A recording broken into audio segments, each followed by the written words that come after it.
Señorísimas señoras, la directora general, bienvenida a Antequera, y a todos los académicos y acompañantes de este ilustre acto de inicio del curso 2019-2020 de la Real de Nobles Artes de Antequera. Saludar a su presidente, a su vicepresidente, a todos los académicos antequeranos y de todas las academias que venís, tanto de Andalucía como del resto de España.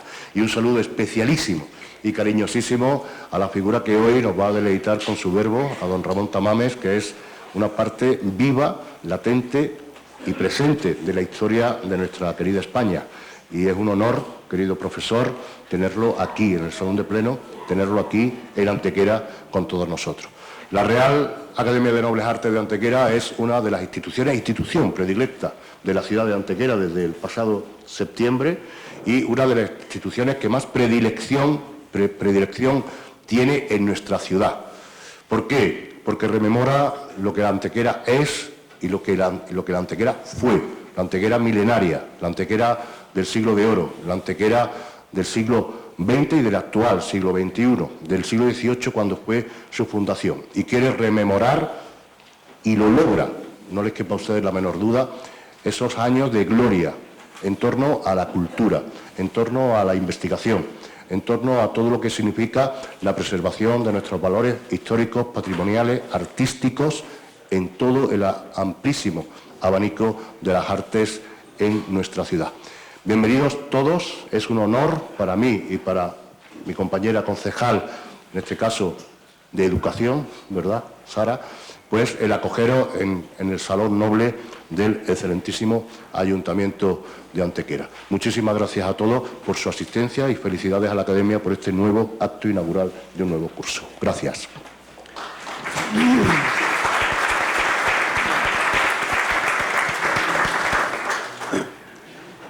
Tiene la palabra el excelentísimo señor don Bartolomé Ruiz González, director de la Real Academia de Nobles Artes de Antequera.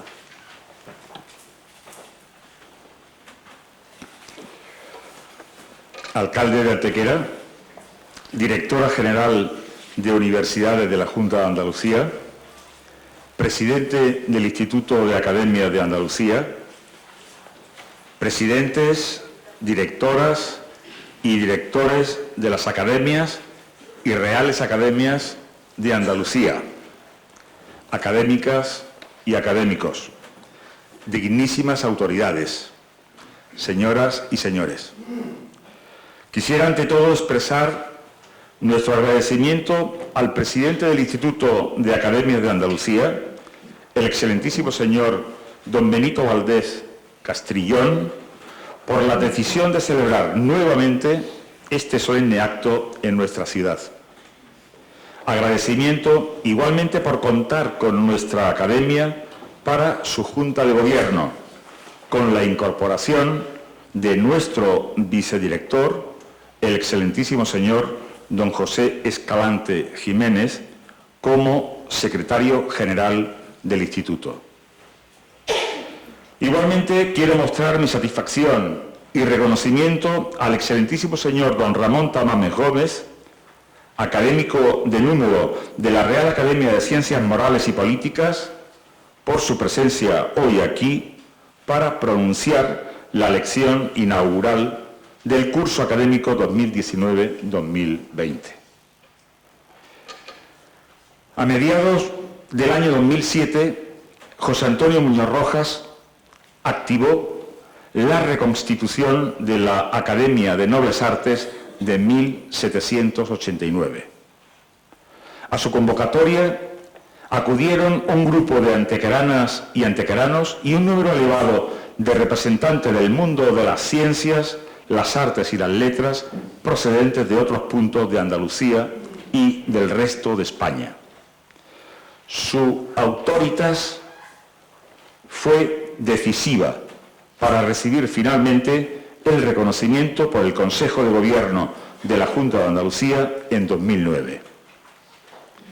Una comisión gestora presidida por José Antonio y con Antonio Parejo Barranco como vicepresidente, Francisco Jiménez Machuca como secretario, Juan de la Cruz López García Verdoy como tesorero, José Escalante Jiménez como archivero bibliotecario y yo mismo como censor, llevó la rienda de ese proceso.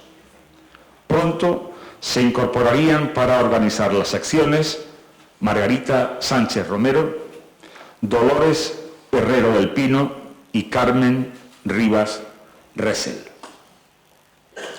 Y para conseguir tales fines tuvimos la inmensa fortuna de poder rodearnos de personas de una enorme talla humana e intelectual que en todos los casos han demostrado a lo largo de su dilatada trayectoria profesional un previo compromiso con la ciudad a la que en muchas ocasiones llegaron de la mano de José Antonio.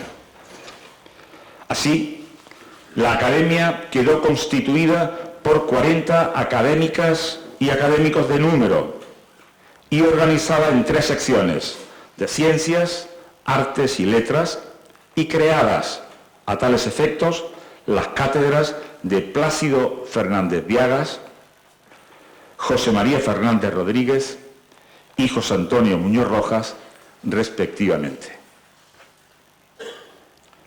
La Academia, reinstaurada en abril de 2009, ha cumplido 10 años. Integrada en el Sistema Andaluz del Conocimiento y en el Instituto de Academia de Andalucía y asociada al Instituto de España.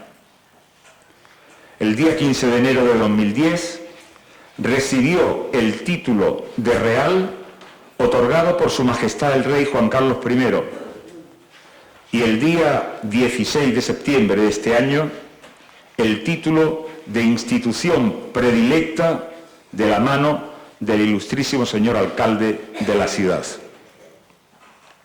La andadura la realizamos desde la gratitud y el reconocimiento a las 2 personas que más y mejor la impulsaron, desde la fidelidad a sus trayectorias, ya que, con palabras de José Antonio Muñoz Rojas, lo que importa únicamente caminante es caminar.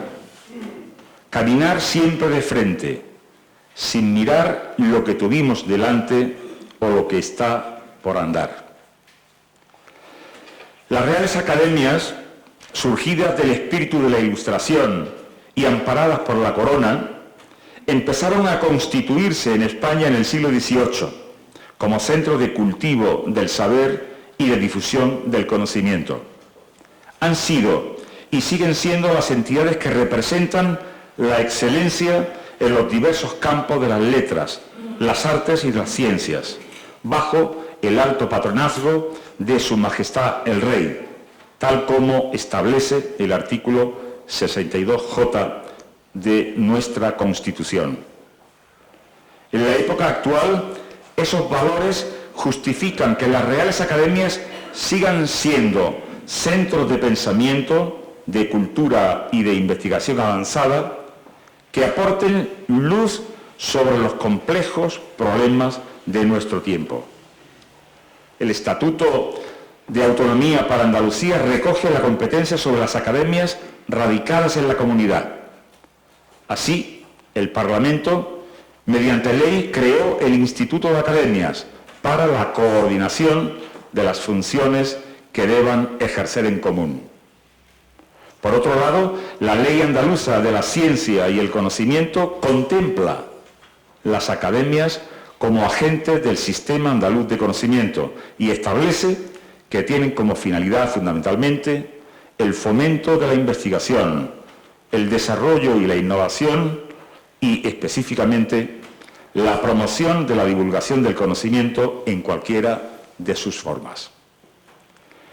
El reconocimiento de la Academia de Antequera ha supuesto la creación de un nuevo agente del sistema, que con su labor contribuye a la generación, transmisión, transformación y aprovechamiento del conocimiento, entendido como el resultado de la actividad intelectual, científica, técnica y artística.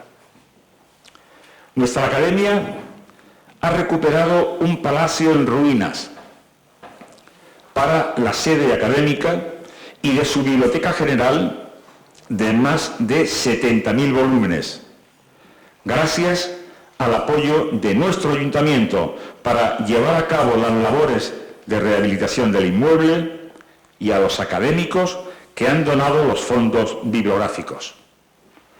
Contamos ya con las bibliotecas de José Antonio Muñoz Rojas, Antonio Parejo Barranco, Francisco López Estrada, Antonio del Bello Martín, Jesús Alcaide Solzano, Juan Alcaide de la Vega, Francisco Javier Carrillo Montesinos, y muy recientemente hemos recibido la biblioteca de don Ramón Tamames Gómez. Nuestra academia ha consolidado un programa de actividades reconocido por la ciudadanía que participa en él y hemos convenido con el consistorio la dirección de la Cátedra de Mayores. Aquella Atenas de la que hablara Rodríguez Marín retorna ahora al alba del tercer milenio de la mano de la Academia, y ésta lo hace con argumentos propios de los tiempos que corren, adecuando sus fines a la realidad compleja y cambiante, transformando erudición en compromiso y engarzando su quehacer en las exigencias de una sociedad necesitada de referentes que le ofrezcan la oportunidad de ampliar sus conocimientos, enriquecer su formación o simplemente le planteen alternativas que le permitan encarar, mejor pertrechada, un futuro que cuando menos se antoja incierto. Es por ello que nuestra Academia ha hecho una apuesta firme en el proceso de incorporación del sitio de los Dólmenes de Antequera a la lista de Patrimonio Mundial de UNESCO, reconociendo como académicos numerarios de honor y correspondientes a un equipo de excelencia, a una pléyade de investigadores e investigadoras de las universidades de Granada, Jaén, Málaga, Sevilla, Alcalá de Henares, La Laguna y Cambridge, que gracias a los procesos de investigación básica y aplicada desarrollados, nos permitieron sustentar con solvencia la definición del valor universal excepcional del bien propuesto como el primer sitio megalítico del continente europeo. Quisiéramos mencionar un nombre de entre todos ellos, el del doctor Michael Hoskin, astrofísico, catedrático emérito de Historia de la Ciencia de la Universidad de Cambridge, que con sus investigaciones en Europa y África fundamentó la singular concepción del paisaje megalítico antequerano, surgido de una original interrelación entre monumentos culturales y naturales, hasta el punto de prescindir de las orientaciones canónicas hacia el orto solar y provocar una orientación singular de los megalitos de Menga y El Romeral.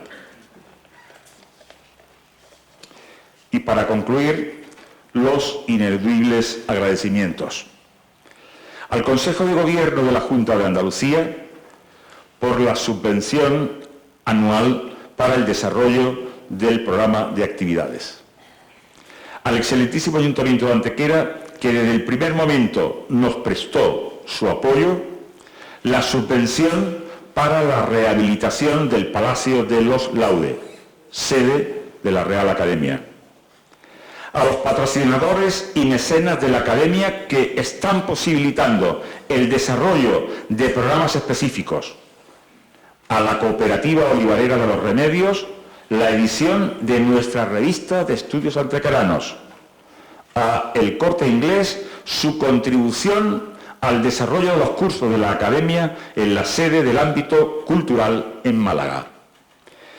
Y del mecenazgo de nuestros académicos quiero resaltar especialmente la aportación del excelentísimo señor don José Lladó Fernández Urrutia. Para finalizar mis palabras de agradecimiento y como corolario, querría citar a uno de los padres de la Unión Europea, Jean Monnet, con su afirmación de que nada es posible sin los hombres y nada es duradero sin las instituciones.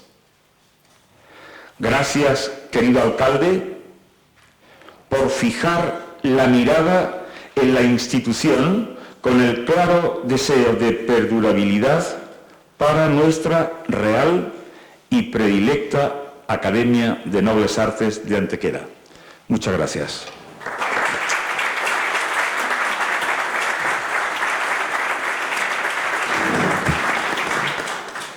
Muchas gracias. Tiene ahora la palabra don Francisco Carrillo para presentar al excelentísimo señor don Ramón Tamames. Así que, excelentísimo señor.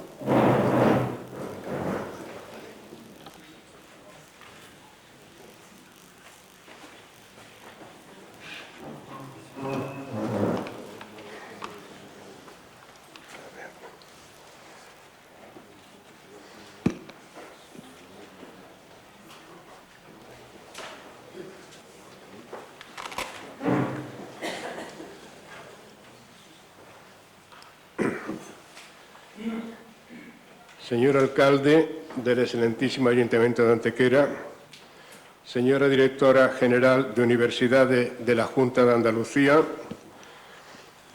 excelentísimo señor presidente del Instituto de Academias de Andalucía, excelentísimos señores presidentes, directores y directoras de academias aquí presentes, señoras académicas y señores académicos, señoras y señores.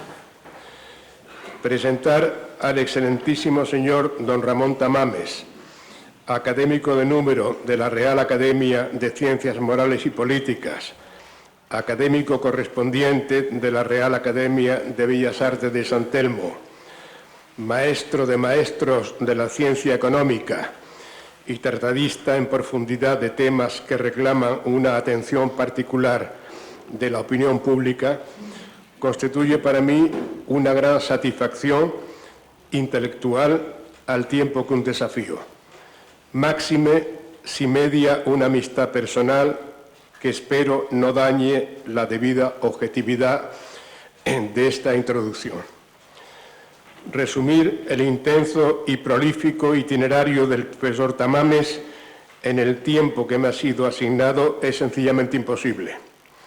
Me veré obligado a recurrir a la telegrafía intentando seleccionar lo que a mi modesto entender considero referencias significantes.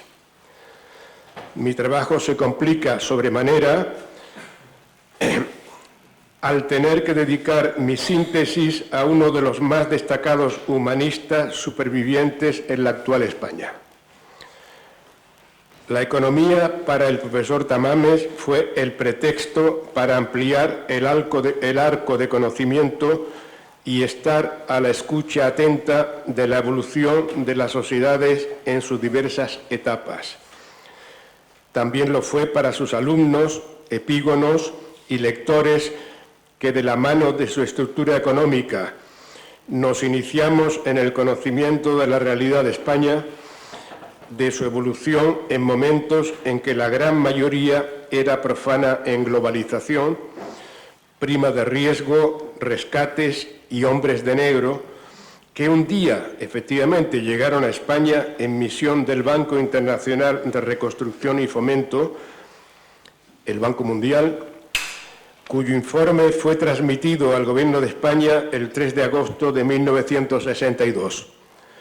Podría afirmarse que a partir de ese momento la economía española empezaba a salir de la autarquía generada por una guerra incivil y a internacionalizarse, aunque quedasen por delante algunos años para, con la transición, España diera el salto a una sociedad democrática. Hoy somos los herederos de esa transición de la mano de la Constitución Española de 1978, siempre vigente. A ello contribuyó el profesor Tamames con sus precisos estudios sobre la estructura económica de España y con su labor de parlamentario constituyente.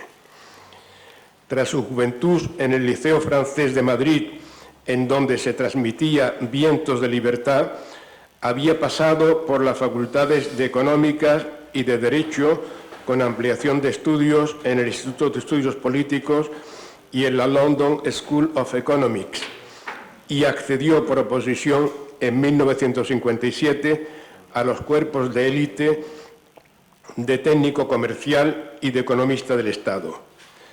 En 1968 gana la cátedra de Estructura Económica de la incipiente Universidad de Málaga y desde 1975 la de la Universidad Autónoma de Madrid. Siguiendo con la docencia, en 1992 fue designado por la Comisión Europea como titular de una cátedra Jean Monnet y también se le vio, como he dicho, en los aledaños de los constitucionalistas de la Constitución del 78 y en los pactos de la Moncloa. Conocí personalmente al entonces profesor adjunto Ramón Tamames al invitarle a un ciclo de conferencias que organizamos en 1965 en la Universidad de Madrid y que fue suspendido, aunque se nos dijo no prohibido. Muchos años más tarde, en la Real Academia de Ciencias Morales y Políticas, ahora lugar de encuentro con Ramón Tamames y otros amigos de aquellos tiempos, en particular el catedrático de Derecho Constitucional, don Óscar Alzaga. Permítaseme una digresión provinciana como paréntesis. En una de las primeras ediciones de Estructura Económica de España, el profesor Tamames había descubierto, entre comillas, que por aquellos años próximos al informe del Banco Mundial, en un pueblo de la provincia de Málaga, vecino a Antequera, Villanueva de Cauche, se seguían manteniendo relaciones de producción feudales, lo que actualmente no es el caso, hecho que sin duda alguna sorprendió a doctos y a profanos. Se trataba de una realidad medieval heredada. El profesor Tamames desarrolló y desarrolla una intensa vida poliédrica, fue diputado en las Cortes Constituyentes y firmante de la Constitución Española de 1978. Una amplia actividad intelectual es transversal a toda una vida de docencia e investigación, imposible de recorrer por razones de tiempo.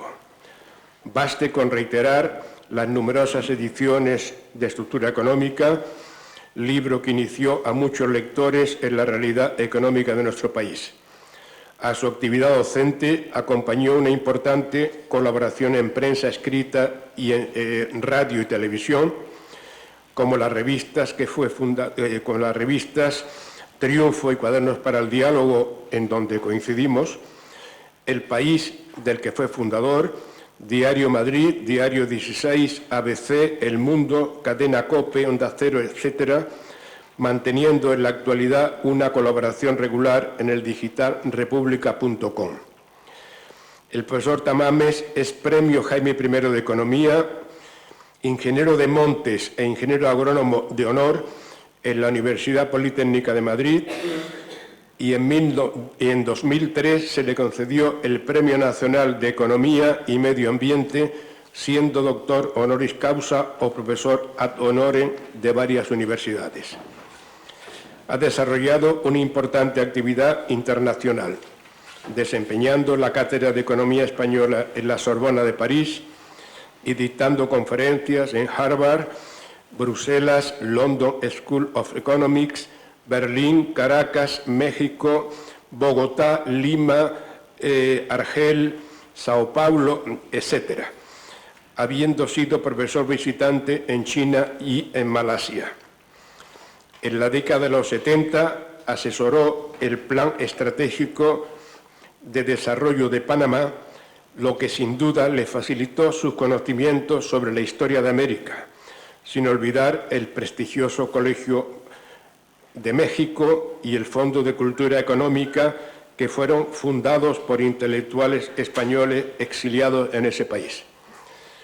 El profesor Ramón Tamames ingresó el 29 de enero de 2013 en la Real Academia de Ciencias Morales y Políticas con un discurso sobre globalización y soberanía mundial, un ensayo sobre la paz perpetua en el siglo XXI.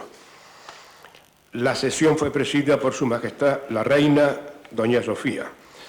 Me cupo la satisfacción de ampliar mis conocimientos siguiendo en esa Real Academia las numerosas intervenciones críticas del profesor Tamames en los debates de informes académicos. Es también académico correspondiente en Madrid de la Real Academia de Bellas Artes de San Telmo. Deseo finalizar esta síntesis refiriéndome a unos hechos que por su actualidad no merma en nada la profundidad de su pensamiento. Un reciente intercambio de cartas entre el profesor Tamames y don Artur Mas, expresidente de la Generalitat de Cataluña, que se puede consultar en Internet. A pesar de los lúcidos argumentos del profesor Tamames, no fue posible que imperase la razón. Esos argumentos ya los había expuesto en su libro de 2014, ¿A dónde vas, Cataluña? A este libro siguió otro, Dios en el universo, que hace un año fue presentado en el Ateneo de Málaga. Me toca concluir esta presentación con el tema que hoy nos va a ocupar. Su último libro, Hernán Cortés, Gigante de la Historia.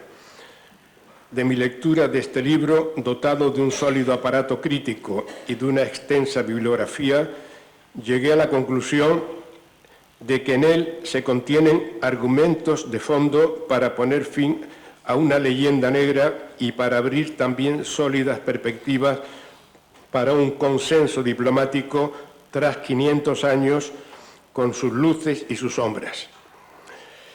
Y así concluir una historia con una nueva visión crítica y humanista a la luz del siglo XXI, sin perder de vista el contexto que imperaba hace 500 años.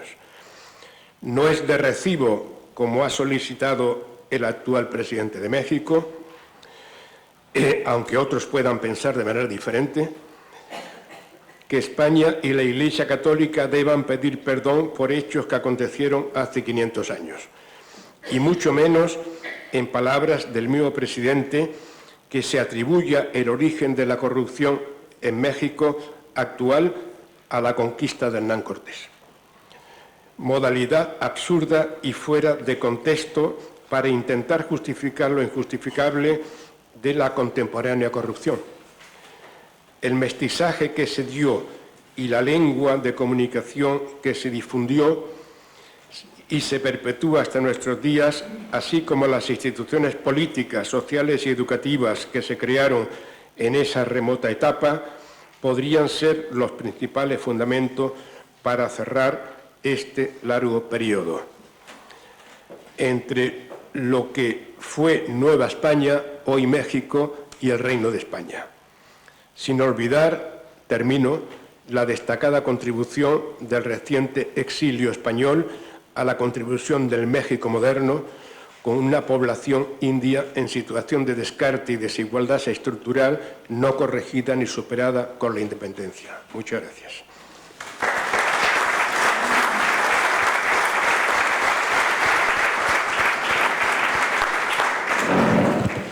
Muchas gracias.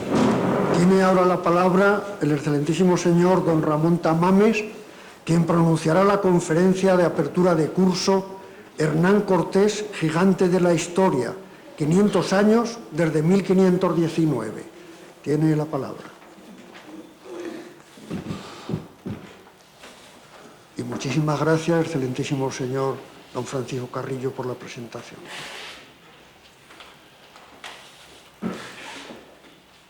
Señor alcalde presidente del excelentísimo ayuntamiento y queridos amigos todos, para mí es un honor estar aquí hoy en Antequera para abrir el curso 2019-2020 del Instituto de Academias de Andalucía.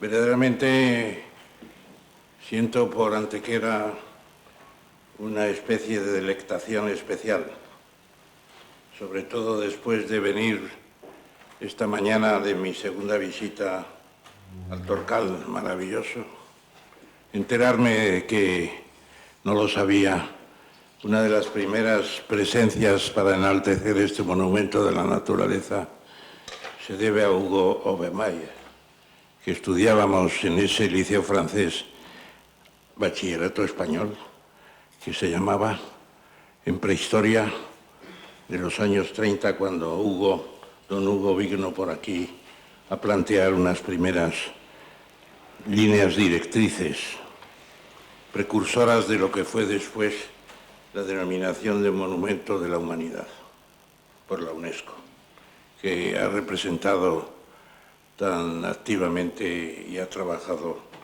mi predecesor en la presentación de mi persona, el profesor Carrillo. Es también para mí una especie de recuerdo especial que debo dedicar a don José Antonio Muñoz Rojas, nuestro gran poeta. Nuestro gran poeta que, como secretario general del Banco Urquijo y presidente de la Sociedad de Estudios y Publicaciones del mismo, editó por primera vez y en primera, segunda y tercera ediciones mi libro Estructura Económica de España. Muchas veces me preguntan si tuve dificultades para publicar ese libro entonces. La verdad es que me acuerdo cuando me llamó Muñoz Rojas, ya con galeradas, vente un día por aquí y me cuentas cómo va el libro.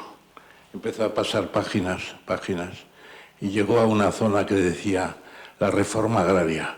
Y dijo don José Antonio con un aire pensativo, ya empezamos. La verdad es que quedó muy contento del libro. Y me llamó al día siguiente, después de ver las galeradas más a fondo, una especie de imprimatur de la Ilustración de entonces. Maravilloso personaje. Y tengo que decir también que mi afición por Antequera se ha fortalecido mucho en los últimos tiempos con la visita, como Bartolomé Ruiz aquí a mi izquierda en estos momentos, la visita de los dólmenes. Ese monumento que se ha citado ya, megalítico, formidable, que representa una cultura de más de 5.000 años después de Cristo, que supone para nosotros un aprendizaje también histórico. Si entonces se sabían hacer en la España que vendría después esos monumentos, ¿qué no podríamos hacer? Formidables, impresionantes. Quiero decir, para no extenderme mucho, que me satisface estar en relación con las academias de Andalucía. Pertenezco, como ya se ha dicho, como correspondiente a la de San Telmo. Y el año pasado, hace 2 años, cuando ingresé en ese espacio único de mi arquitecto preferido, Aníbal González. Aníbal González, el expresor, o expresivo, mejor dicho, representante del nacionalismo arquitectónico español, con su Plaza de España en Sevilla y su estación ferroviaria en la frontera, en Jerez de la Frontera. Dos monumentos extraordinarios. Y muchas más cosas que podría decir para no alargarme, evocando al gran sabio filósofo ateniense, creador de la Academia, hace ya tantos siglos, pero que sigue siendo la palabra academia la síntesis de la búsqueda de la verdad y de la razón. Por eso es, en síntesis, un placer estar con ustedes, ciudadanos de Antequera y miembros de la Academia, y también coincidiendo con una historiadora a la que admiro, doña Elvira Roca Barea, con sus últimos libros que van muy en línea contra la vieja leyenda negra. Por lo tanto, hoy no exaltamos ni ensalzamos, reconocemos en su medida lo que es Hernán Cortés. Hernán Cortés, que un libro que culmina mi interés por el personaje desde la más tierna infancia, que se dice, de aquellos libros que algunos de los que están aquí habrán leído, de Araluce, de antes de la Guerra Civil, una editorial que editaba para niños las figuras de los más importantes próceres de la patria, españoles y fuera de ella. Precisamente la lectura de un Hernán Cortés escrito en esa situación estimuló mi afición al personaje de toda una vida. Y no es un libro que he escrito que suponga una biografía. Ya hay bastantes biografías y muy buenas de don Hernán. Empezando por Prescott, en el siglo XIX, que incorpora al mundo anglosajón a un personaje histórico español de esa talla, o la de escritura de Madariaga, o la de José Luis Martínez, mexicano, quizá la mejor de todas ellas, porque integra bien el encuentro de las dos civilizaciones. O de Jaime Miralles, que dice de Cortés que es el inventor de México. O también mexicano, Vasconcelos, cuando habla de Cortés como el fundador de la patria mexicana. O incluso nuestro gran amigo Hugh Thomas, que pasó 4 años en el Archivo General de Indias para aportar documentos hasta entonces no manejados, no discutidos. Y sin olvidar a Christian Diverser, que ha armado la gran polémica de si la verdadera historia de la conquista de la Nueva España fue obra literaria de don Bernal Díaz del Castillo o del propio Cortés. Me decía hace unos meses en un congreso cortesiano en Medellín, le pregunté yo, ¿continúas en la idea que has mantenido tantos meses de polémica? Dice, al 200%. No son del mismo pensamiento los historiadores, pero no cabe duda de que es una contribución importante a la figura del gran conquistador. Un conquistador que es el resultado, no hay que olvidar el marco histórico de los tratados atlánticos entre España y Castilla, prefiguración entre Portugal, quiero decir, y de Castilla como prefiguración de toda España. Los tratados de Alcasovas de 1479 y el de Tordesillas de 1494. Un tratado que sigue siendo citado por los politólogos más importantes del momento, como Graham Allison, cuando en su libro sobre China y Estados Unidos comprometidos hacia la guerra, se titula así, oficialmente manifiesta que el precedente histórico más importante de negociación entre dos grandes potencias fue el Tratado de Tordesillas. Con todos sus incumplimientos, evitó una guerra permanente entre España y Portugal y facilitó la ocupación respectiva de sus dos hemisferios, aunque con alteraciones por parte de Brasil, el corrimiento hacia el oeste de la línea de demarcación y, en el caso de España, la ocupación de Filipinas en el verdadero hemisferio luso. Se puede decir que Cortés, en ese sentido, es una figura que está catapultada, por así decirlo, por el Tratado de Tordesillas. ¿Cómo se puede explicar la presencia española en las Américas, un continente desconocido hasta entonces, y en el Pacífico, un océano también desconocido? En solo 80 años se ocupa prácticamente los confines del hemisferio español, concedido en Tordesillas y con la sanción de los papas. La sanción de Alejandro VI, Papa Borgia, de los Borja de Valencia, español, que es consolidada la división del mundo por Julio II, el gran mecenas de Miguel Ángel, etc.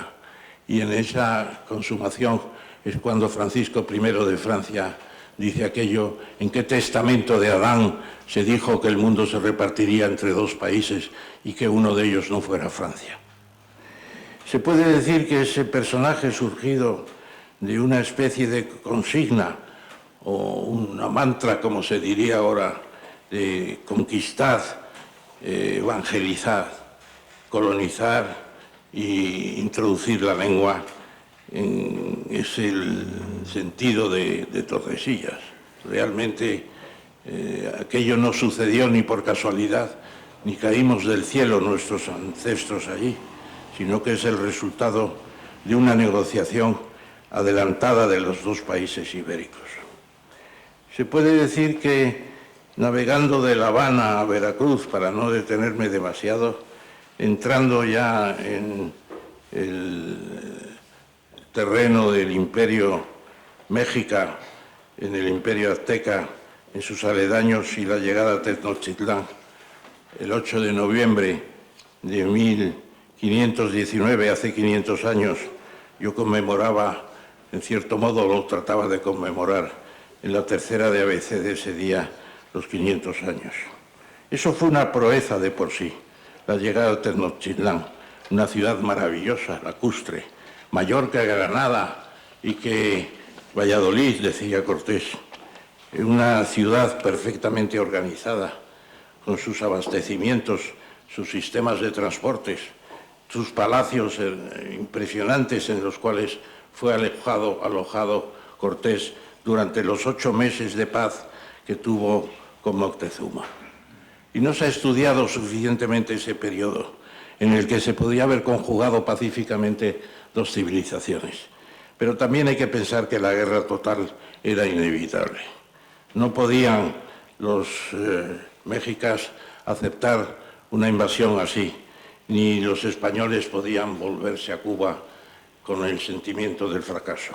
La guerra fue inevitable, la noche triste, la reconquista de Tenochtitlán que hoy se estudia en las escuelas militares, sobre todo por la batalla naval que representó la construcción de los 13 bergantines, que fueron el arma total para poder luchar contra miles y miles de navegantes de canoas, de guerreros valiosos, valientes y bien organizados también.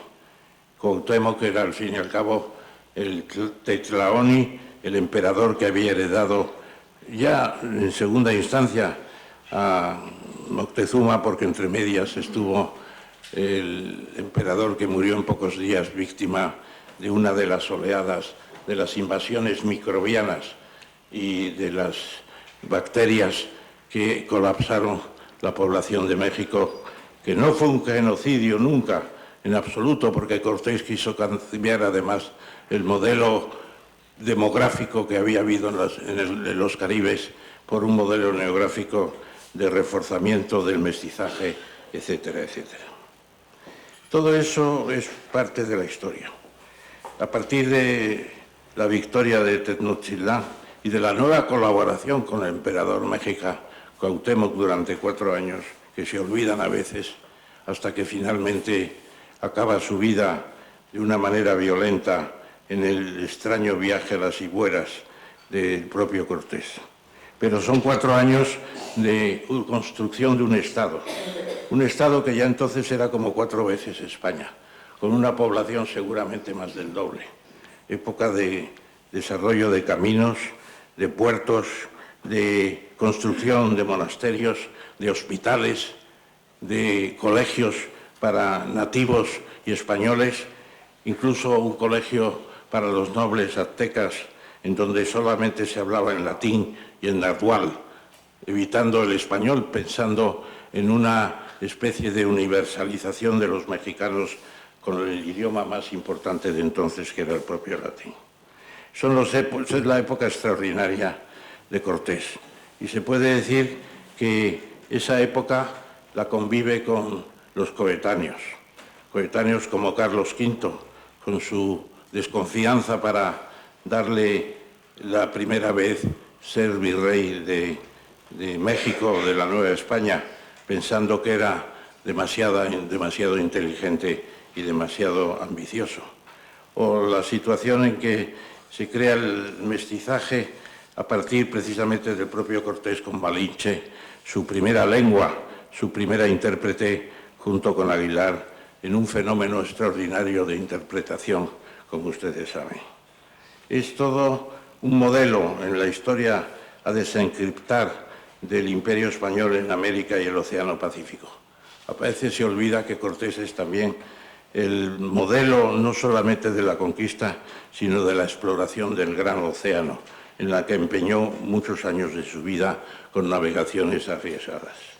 Se puede decir que la figura de Cortés ha ido evolucionando en su apreciación y en la propia historia de México, donde vemos épocas de gran apreciación, digamos, durante todos los 300 años que duró la Nueva España hasta la independencia, con ataques sin duda importantes de los propios criollos que con un falso indigenismo tratan de hacer valer su causa, con una práctica, en cambio, peor, mucho más dura y no conservación de las comunidades indígenas como había hecho Cortés y como hizo la Nueva España.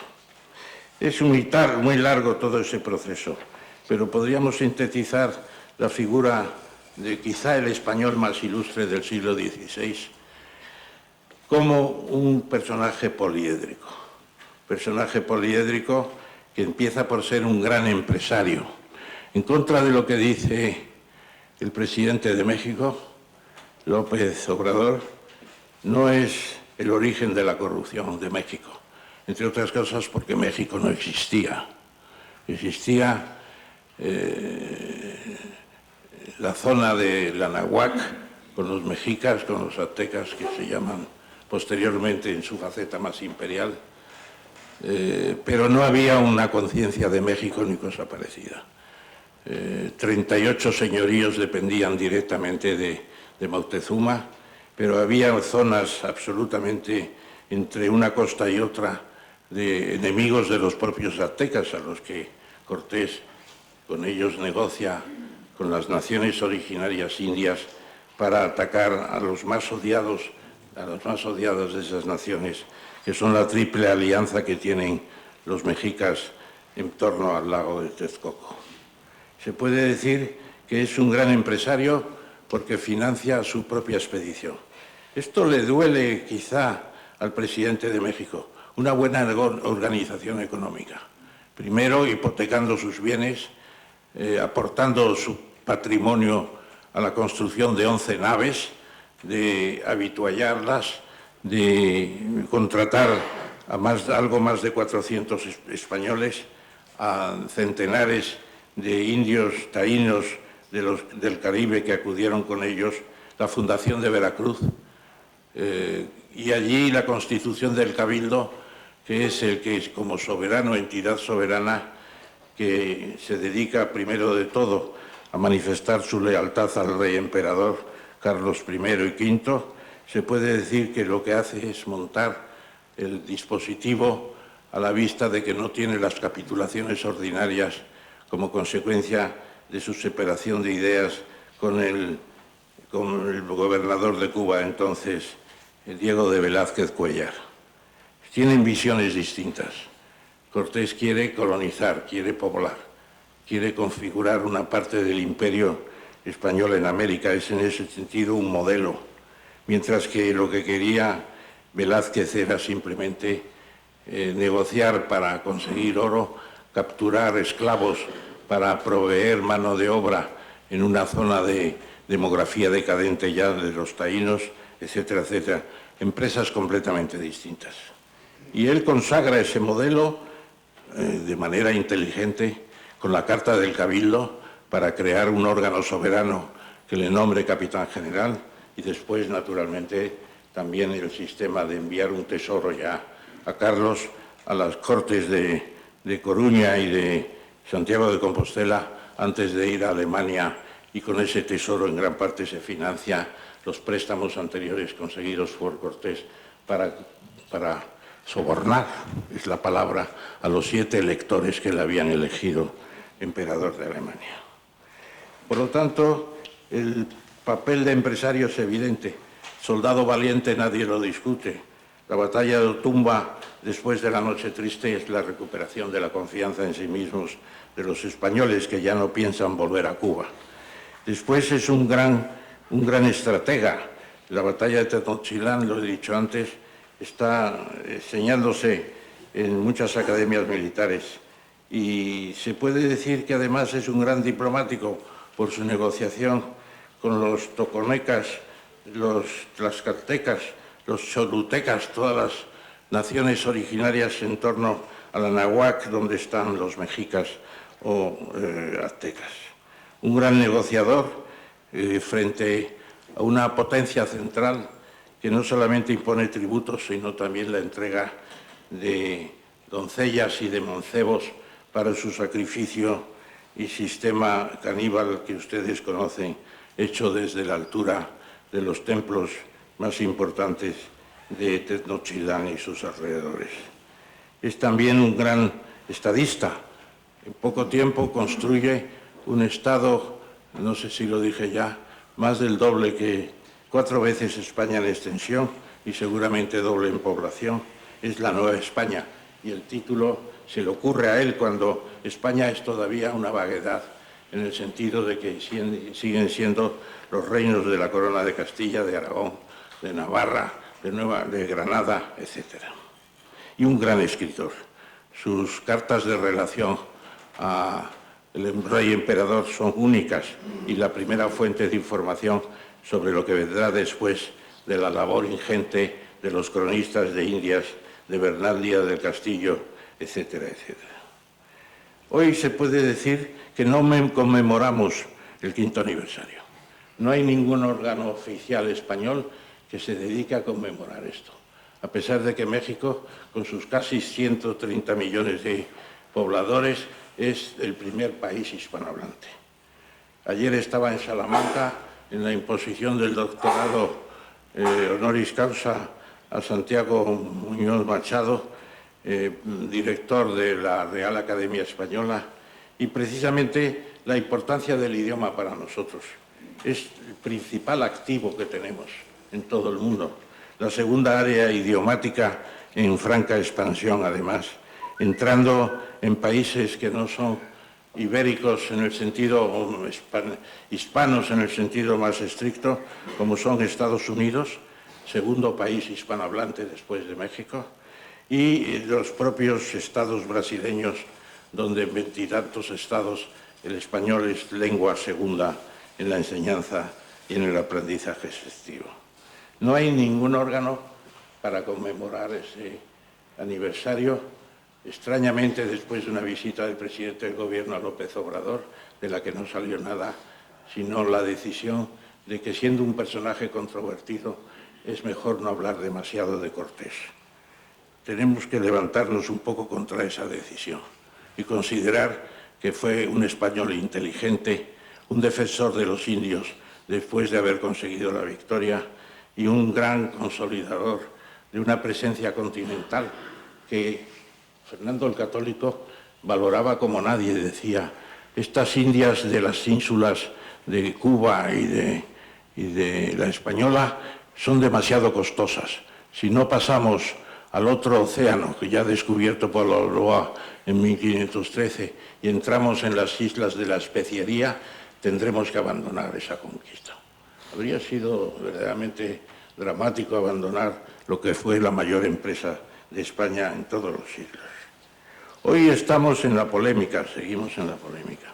Las últimas observaciones del presidente de México. España, país, Cortés corrupto. En México no es así, ya lo hemos visto. Cortés es el fundador de la nacionalidad mexicana, dice Vasconcelos, también lo he citado ya, y también al Miralles con su idea del inventor de México. De todas formas, yo creo que en la carta que escribió el presidente mexicano al rey de España, Felipe VI, aquí presente con nosotros, se puede decir que hay algo interesante, y es la idea de que en 1821, coincidiendo con la independencia de México de España, 2 siglos después, tras 3 siglos de la Nueva España, se puede decir que podría haber no una negociación, sino un entendimiento de los historiadores. Tenemos muy buenos historiadores de aquella época, entre ellos María del Carmen Martínez, que ha revisado mi libro De la Cruz a la Fecha, podría decirse, y le estoy muy agradecido. O está Martínez Barax, el hijo del autor de la mejor biografía sobre Cortés. O tenemos más gente todavía trabajando en todo esto, en ambas orillas. Y sería el momento de encontrar entre los historiadores un gran acuerdo, lo cual no es difícil porque la inmensa mayoría de los historiadores estiman a Cortés como gran capitán y al mismo tiempo como gran estadista. Por lo tanto, queridos amigos, yo creo que estamos en un concierto a prever en no poco tiempo. Es el espíritu de Tlatelolco, es el espíritu de la Plaza de las Tres Culturas que existe en el propio México. Tlatelolco era la parte norte de Tenochtitlán y allí, en un medio de una plaza conocida como las Tres Culturas, hay una inscripción en donde se dice, con el entorno de un templo azteca, una vieja iglesia española y un edificio moderno mexicano. Dice, heroicamente defendido por Cuauhtémoc, cayó Tlatelolco en poder de Cortés. No fue triunfo ni derrota, fue el doloroso momento del pueblo mestizo que es el México de hoy. Ese espíritu de Tlatelolco es el que hay que cultivar. Y lo cultivó el presidente Lázaro Cárdenas, cuando en 1939 acogió a 30.000 españoles. Y como se ha dicho aquí antes, la Casa de España que ellos fundaron es hoy el Colegio Nacional, el Colegio de México, la institución cultural más importante de México. Es el espíritu de Tlatelolco, el espíritu de Lázaro Cárdenas.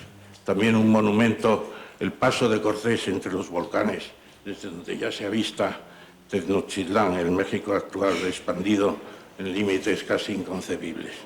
Por tanto, queridos amigos, tenemos que reflexionar sobre esto, considerar que estamos en el año de Cortés, de los 500 años, apreciar su figura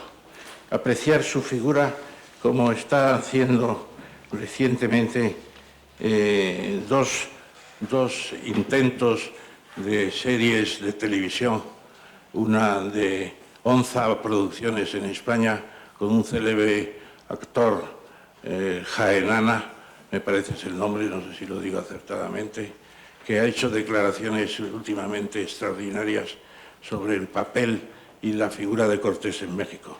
Y luego tendremos otra serie de televisión. Vamos a ver si también contribuye a la aclaración de todo lo que tenemos por delante, que es la que está Javier Bardem encomendado él en la figura del propio conquistador.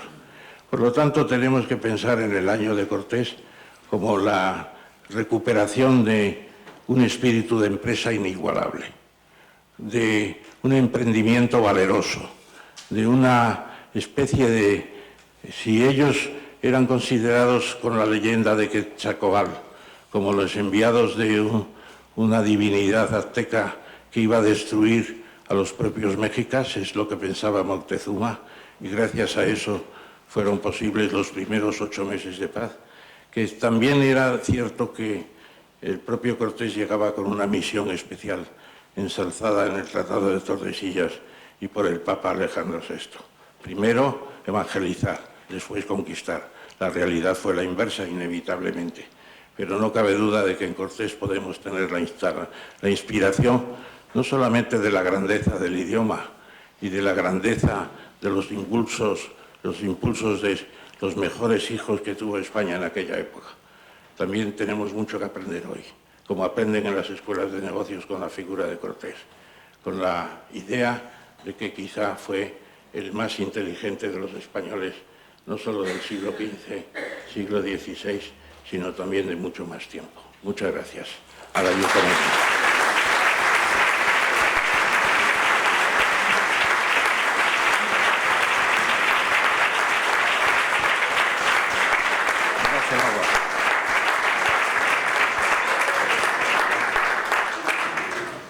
Muchísimas gracias, profesor Tamames, por tan excelente conferencia.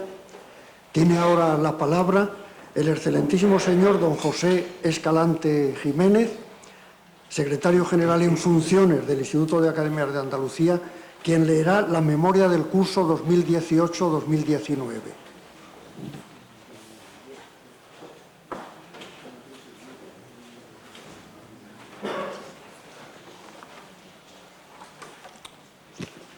Con la venia de la mesa, ilustrísimo señor alcalde, querido amigo Manolo, excelentísimo señor presidente del Instituto de Academias de Andalucía, ilustrísima señora directora de la Dirección General de Universidades, querida amiga Inmaculada, autoridades, dignísimas autoridades, excelentísimos señores directores de las academias andaluzas, excelentísimos e ilustrísimos señores académicos, señoras y señores.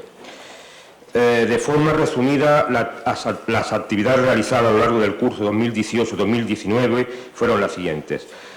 Apertura del curso 2018-2019. Tuvo lugar en la ciudad de Jaén, en el Salón Mudéjar del Palacio Municipal de Cultura, calle Maestra 16 de Jaén, a las 12 horas del día 24 de noviembre de 2018. Integraron la presidencia el excelentísimo señor don Benito Valdés Castellón, presidente del Instituto, el ilustrísimo señor don Francisco Javier Márquez Sánchez, alcalde del excelentísimo Ayuntamiento de Jaén, quien ostentó la presidencia del acto, el excelentísimo señor don Antonio Marín Garrido, presidente de la Real Academia de Ciencias Veterinarias de Andalucía Oriental, la ilustrísima señora doña Dolores Ferrer Cano, directora general de Universidades de la Consejería de Conocimiento, Investigación y Universidad, y el excelentísimo señor don Aniceto López Fernández, secretario general del Instituto.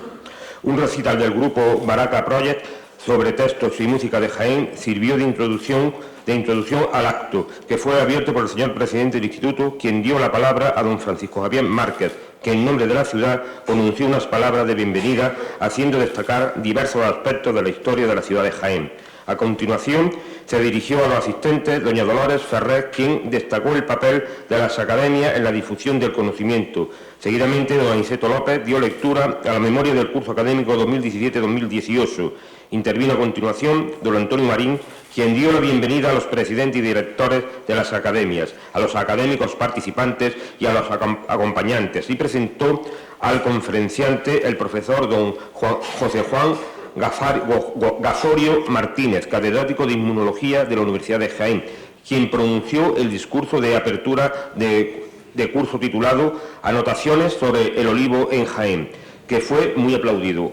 Cerró el acto don Benito Valdés con un breve discurso en el que agradeció al excelentísimo Ayuntamiento de Jaén las facilidades proporcionadas al excelentísimo señor presidente de la Real Academia de Ciencias Veterinarias de Andalucía Oriental por la perfecta organización de los actos, a la ilustrísima señora directora general de Universidades por su presencia, al señor conferenciante por su magnífica conferencia y a todos los participantes por su asistencia, declarando finalmente inaugurado el curso 2018-2019.